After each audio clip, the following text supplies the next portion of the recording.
Assalamu alaikum. This is Mizanur Rahman from Rubel's English Store. Today, I warmly welcome you all to my another video.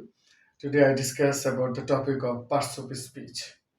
We know parts of speech has 8 parts: noun, pronoun, adjective, verb, adverb, preposition, conjunction, and interjection. তো আমরা এই 8 প্রকারের যে parts of speech সেটি sentence থেকে আমরা কিভাবে খুব সহজেই আমরা নিজেদের আয়ত্তে নিব সেই বিষয়টির জন্য আমরা ছোট্ট একটি ছন্দের মাধ্যমে মূলত এটি শিখবো। আমি অলরেডি লিখে ফেলেছি। তো আমি আপনাদেরকে দেখানোর চেষ্টা করছি যে আমরা যদি সেন্টেন্সের নাউনটার জন্য আমরা ধরে নিব যে কোনো নাম হলে সেটি হচ্ছে নাউন, অর্থাৎ যদি কোনো নাম থাকে সেক্ষেত্রে কিন্তু সেটি কি হয়ে গেল, নাউন, যে কোনো ধরনের নাম। আর বদলি হলে আমরা ধরে নিচ্ছি সেটি কি, প্রোনাউন। অর্থাৎ বদলি হলে কিসের বদলি, যদি নাউনের বদলি হিসেবে বসে হচ্ছে প্রোনাউন, তাহলে নাউনের বদলি হিসেবে প্রোনাউন।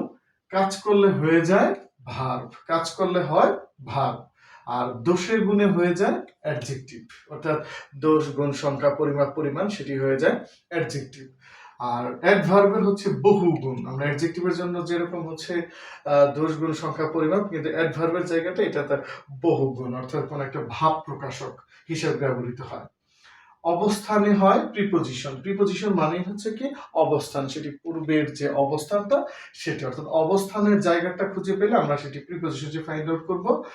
যোগ বিয়োগে হয় কনজাংশন। কনজাংশনের কাজ হচ্ছে কোনো কিছু যোগ করা কিংবা রিমুভ করা।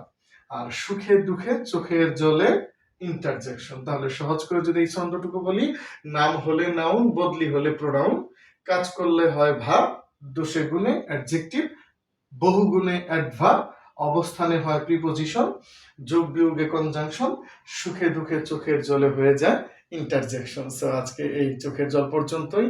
Thank you everyone, thank you so much for watching me. সালামু আলাইকুম ওয়া রাহমাতুল্লাহ।